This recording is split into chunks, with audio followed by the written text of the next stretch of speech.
station, where unknown forces strike the edge of ecology.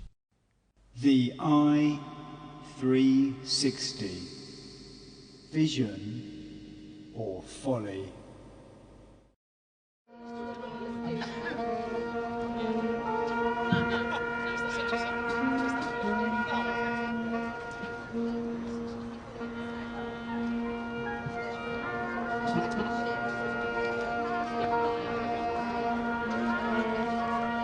Well, hi, it's Tuesday the 29th of July 2014. I'm down near the site of the West Pier on Brighton seafront. It's just gone 2 o'clock and there's going to be a kind of weird ceremony to start work on the very controversial i360 observation tower that I mentioned in one of these episodes a while ago.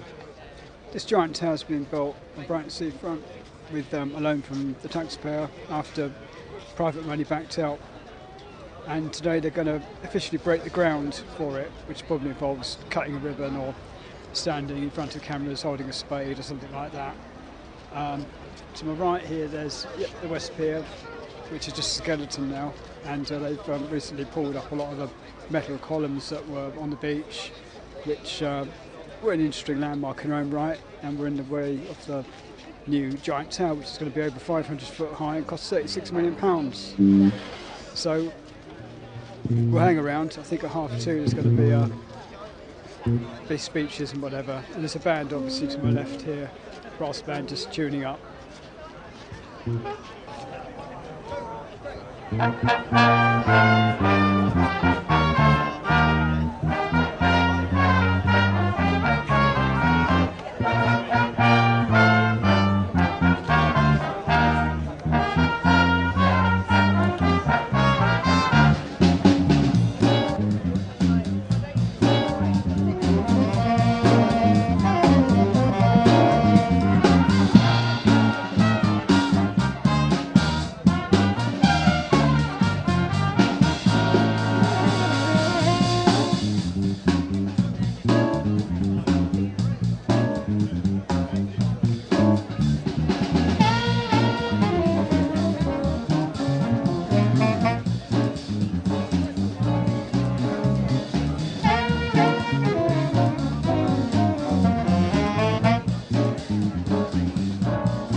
The conductor has got 2 artificial arms. He's really good.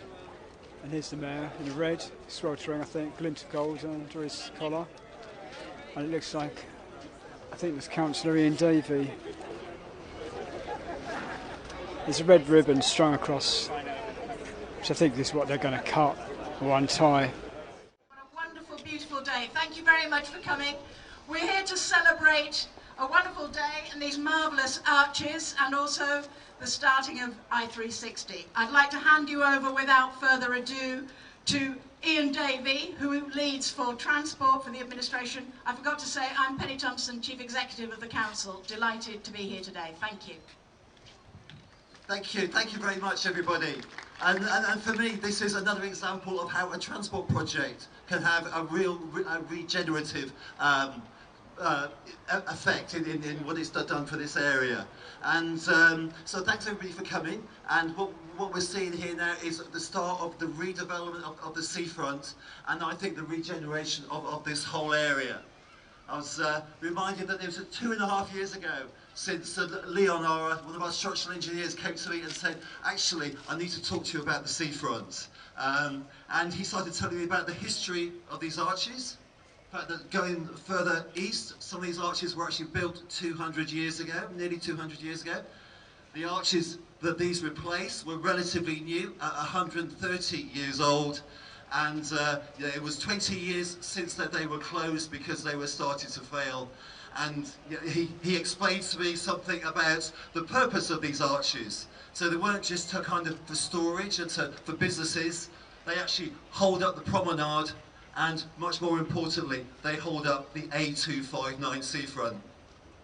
And he explained to me, if we don't start to do something very soon, he can't guarantee that they will continue to do that. So 2 years ago we started this £5 million regeneration project on both sides of the old West Pier site and the new i360 site. And it's been fascinating watching this, first of all, taken down, taken apart, and then reconstructed to this kind of fine structure that we see behind us. I'll just pick out a couple of the highlights of it. And let me just get this right. So, so what we've got behind us is a bridge structure which will hold up 40 tons. So basically, it's like a motorway bridge structure. The brick facades are an exact reproduction of the original, and they even had imperial bricks made and with lime mortar. And all the new joinery is all handmade, and it really is an absolutely beautiful pieces of work. And it's this great attention to detail which has been recognised nationally, and it's been shortlisted for many awards for both its architectural merit, but also kind of for the structural engineering perspective as well. So we see the result. We've got 13 new double arches, we've got some new toilets, which are always very welcome. And we've got the development of a new seafront cultural area, which is home already to new businesses, which I hope will absolutely thrive here. And I feel that this is just the start of the regeneration of this area. Obviously, we've got the i360 coming shortly, and following on shortly behind these, we've got the arches on the eastern side. So just before I hand over to the Mayor, I specifically wanted to say thanks very much to the transport team, and particularly to Leon, who's our structural engineer, who's probably lived and breathed this for many years, and to Thorn, the engineers who've worked on this for years, and you've done an absolutely fine job, so thanks very much to all of you. And I'll hand over to our Mayor. Over to you, Brian. The arches are great. Thank you very much.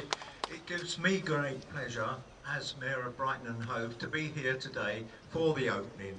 I want to give thanks to the people that have made this happen, the Seafront Services, the Highways Department, and the people behind the scenes who've got the money together, both private and public. I want to thank all of those that have made this successful start at this end. It is an important venture, and it's great for the city, and it is this kind of development of restoring these arches which are being carried out to such a high fine standard. So make sure you take the opportunity to go in and to see the businesses here. Make sure that you have a chat and see what is available, because this is an exciting venture. As I turned around just then, I saw Geoffrey Theobald.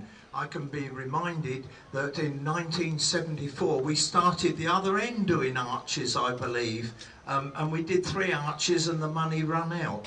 I hope that this will be the start of a venture that will go right along this seafront, not only holding up the road, which is an important job, but actually providing sensible dry accommodation for businesses to thrive in this city, because that's what we want to do. We want them to grow and grow and grow so that we have a standard of living here that will actually support good working pay and conditions, and that's important for everyone to thrive in this city. I wish the new tenants good luck with their businesses and declare the new West Pier arches open.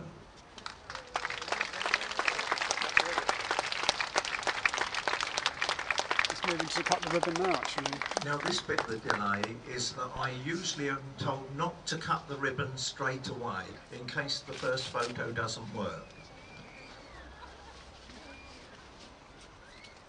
Yeah, I think this is more about the arches than the i360 itself.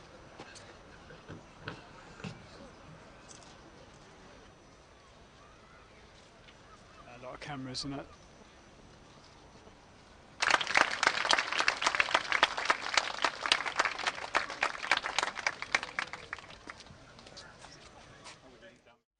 Here's the i360 guy, David Marks, coming up to talk.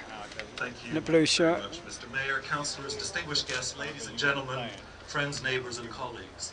Well, aren't these arches magnificent? I mean, they've certainly set the standard for us. The architect and one of the architects for the i360, I'm just going to make a brief speech. So 148 years ago, Eugenius Birch's West Pier opened as a simple promenade pier to grace Brighton Beach. For almost a century and a half, it was unrivaled as Britain's most fabulous and iconic pier. But tragically, it fell into disrepair and then catastrophe hit in 2003. A calamity for those involved, but the foundation for its rebirth in the form of a vertical pier and a unique collaboration between the West Pier Trust, Brighton and Hove City Council, Costa Capital Local Enterprise Partnership, and the team behind the London Eye. And so it's my honour and my privilege as chair of Brighton i360 to welcome you to our site next door and to introduce what's going to happen next. Brighton i360 will be the world's first vertical cable car here on Brighton and Hove's seafront. Using tried and tested cable car technology, it will carry visitors up to a height of about 1.5 times that of Sussex Heights behind us. You'll be able to look down on the peregrine falcons nesting on the top there, over the beautiful Regency Squares, across the South Downs National Park, along the south coast in either direction for 20 or 30 miles, and out to the Rampion wind farm at sea when it's built. All of Brighton and Hove will be at your feet. At ground level, our contractors will faithfully reconstruct 2 of the original Eugenius Birch 1866 toll booths, which will become our ticket offices. Visitors will board an 18-meter diameter aerodynamically shaped pod, which will gently, safely, and ever so slowly transport them to a great height to enjoy the beautiful view. In the evenings, that view will be accompanied by a welcome beverage in the sky bar. We've brought back together the team behind the London Eye to build and operate the i360. We're lucky to have been joined by Sussex-based JT Mackley, who are on site today. Please would you give them a warm welcome. The i360 will be coming from across the water, from France, from the Netherlands, from Italy or Spain, but the design is a joint effort led by British architects and engineers. The method of construction is innovative, to say the least, just as the West Pier was in its time. First, the contractors have to divert a rather large sewer that currently runs under the site. Then they dig a very big hole down to the underlying chalk and lay a massive reinforced concrete foundation that will hold up the tower.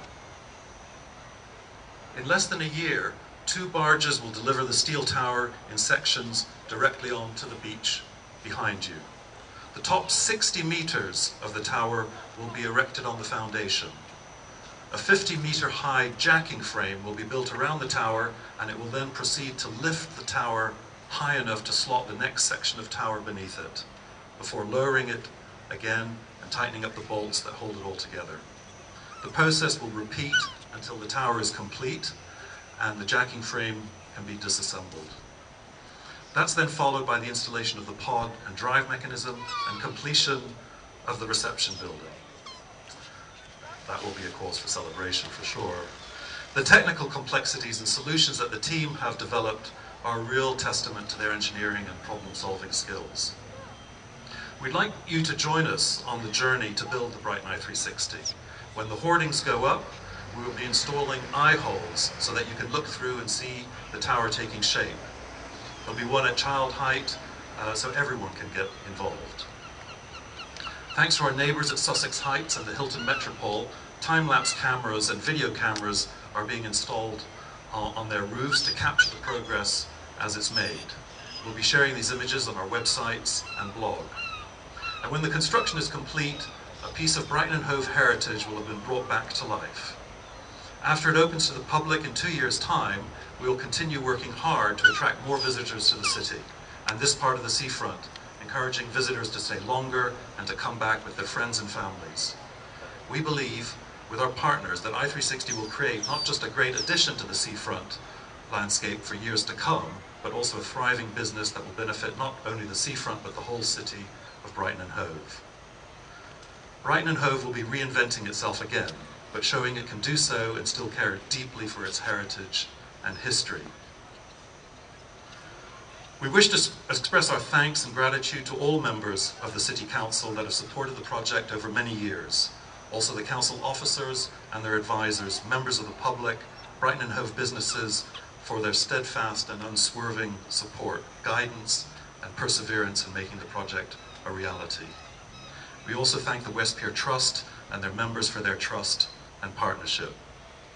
And finally, I wish to thank our fantastic Chief Executive, Eleanor Harris, the amazing construction team, the brilliant architects, ingenious engineers, and wonderful advisors who've been working closely with Julie and I on a daily basis over the last 8 years to get us to this point. Thank you for bearing with me. I will now hand over to Jason, leader of Brighton and Hove City Council.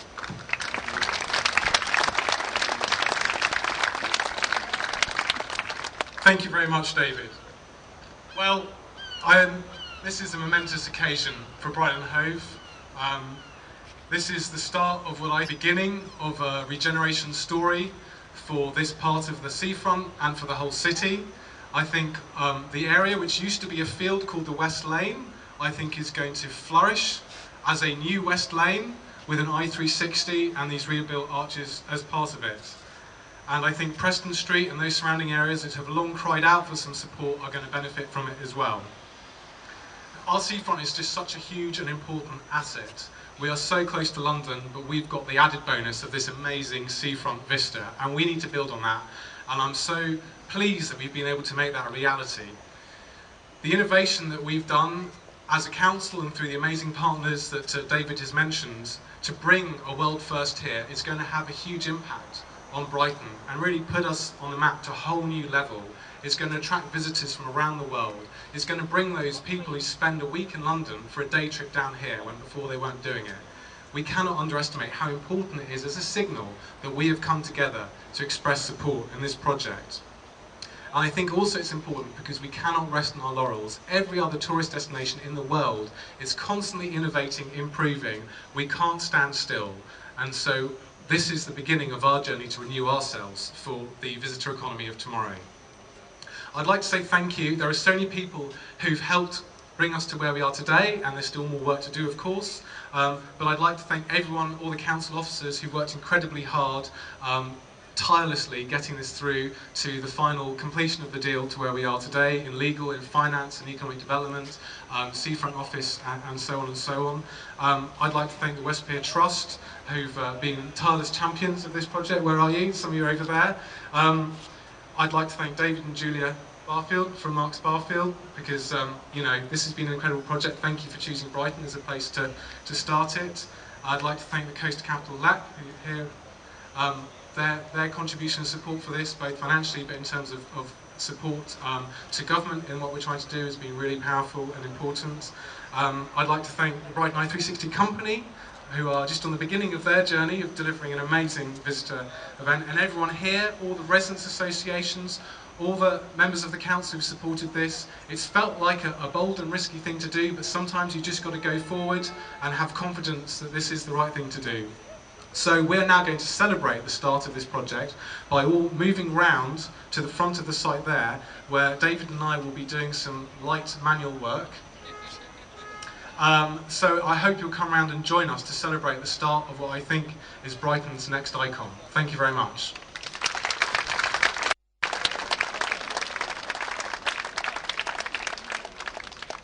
Well, everyone are getting up from the deck chairs on the right of me there. I think our old friend Nigel Furness standing over there, so we'll have a word with him in a minute. I'm just going to change the disc over in this very aged recorder. We're down opposite the West Pier now, and two cherry pickers on the seafront there have made an arch by putting the diggers up in the air and joining them together, so you can look through and see the pier beyond it. On the other side of this fence just here, various characters with fluorescent jackets and red hats on, sorry, yellow.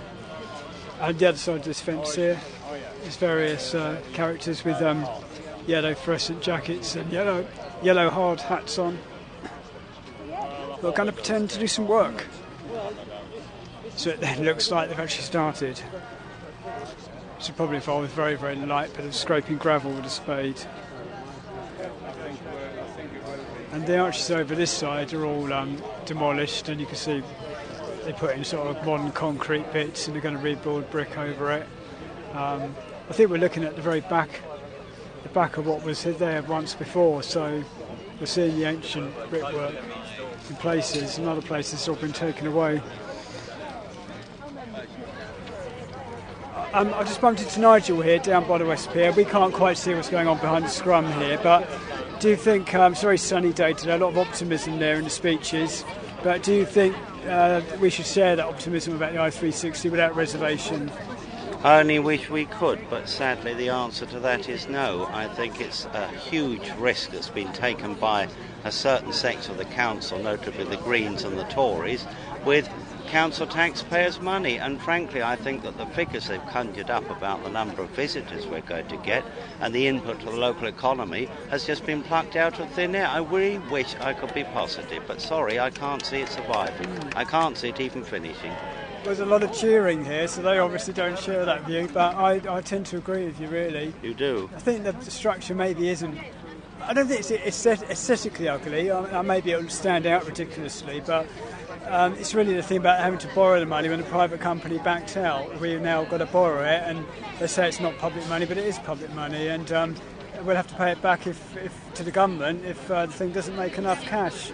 And the visitors have all got to come down here and queue up, and you can see how crammed we are all here in this small area. We were just pushed aside even then, So what's it going to be like when it's busy and they've got to get cars and coaches down here and all that stuff? Well, I'm glad you raised that point, because that's another of the dynamics. Nobody seems to have done a proper or even a semblance of a traffic impact assessment. I mean, we have utter chaos up on the seafront above us on King's Road as we stand here. The other point I'd like to make, I mean, there appear to be no means of taxi drop-off points or whatever, so I don't know if tourists are supposed to bring all their bags and baggage on bikes. And the other point I'd like to make is the fact that getting back to the money side of things, if we could borrow I believe it's a total of £38 million that's been borrowed, on behalf of the ratepayers. If we're capable of borrowing that to put this up, why on earth couldn't we be capable of borrowing that to at least go a third of the way towards repairing the dilapidations of this seafront, which have been the responsibility of Labour, Tory and Green councils? Well, all along my way, there's embarrassing fences all along, closing off various gaps in the railings, and a sign saying don't lean on this, don't come down here, Anyone who's seen the remake of Brighton Rock will see the, you know, the beautiful terraces that we've got along the seafront, which are all, much of it's closed off at the moment to visitors, you know. So I agree with you, yeah. Which seems to be winding down very quickly. Well, as you see, there's a lot of work being done there. It's sort of sprouting up already. I think they just shoved a bit of gravel around or something. I didn't quite see what they were doing. But well, I'm not sure. Probably the usual thing of a silver trowel and a silver trowel and a glass of bubbly and a good old jolly once again at the expense of the long-suffering council taxpayers. Sorry to sound so negative, but I have lots of other ideas, which that's for another date. But I think our seafront can be regenerated without this. And frankly, I mean, yes, I might agree with you, it's not totally a monstrosity, but frankly, if it was something more like Portsmouth's Spinnaker Tower, now that is a beautiful building. And the other point I'd like to raise too, along the coast at Weymouth, they've got something similar, a smaller scale of this, and they built it for under £8 million. And I'm told there are a number of other very similar, straight off the shelf, basic architecture. How come this one is so costly? And another point, if I'm not going on at length too much, Preston Street, this is meant to be doing something for the Preston Street traders. Well, if you look around to your left and to your right, all this vast area is going to be cafes, shops, a nightclub, etc., etc. I fail to see what that's going to do for Preston Street. Good point. They've got a lot of restaurants down there, haven't they, already? So you think that's already should already be an attraction in itself, yeah. Well, they're lining up there for some photographs with visitors written on the back of their jackets. Yeah, so when the real work gets going, we'll be able to watch it. According to them, we'll be interested to see how the progress does go and if it keeps the schedule, which it may not, of course. Because they always say these things are going to get done on a certain day. Look at Battersea Power Station in 1988 when Margaret Thatcher said it was going to open or restored, and we're still waiting, aren't we? So, okay, Nigel, it's great. Thanks very much. Got it? Yeah. Thanks, Peter. Well, this is perfect timing. We've now been shoved out of the way by somebody, so they obviously know the information to make an episode, and give us the bums rush as usual. In a strange sequel to the events of Tuesday, July 29, the very next day, on Wednesday, the 30th of July 2014, a fire on Eastbourne Pier destroyed its middle pavilion. Luckily, everyone was evacuated okay, and there were no deaths or injuries. However, you do wonder how easy it will be to evacuate the i360 should such a terrible thing happen there once it's up and running.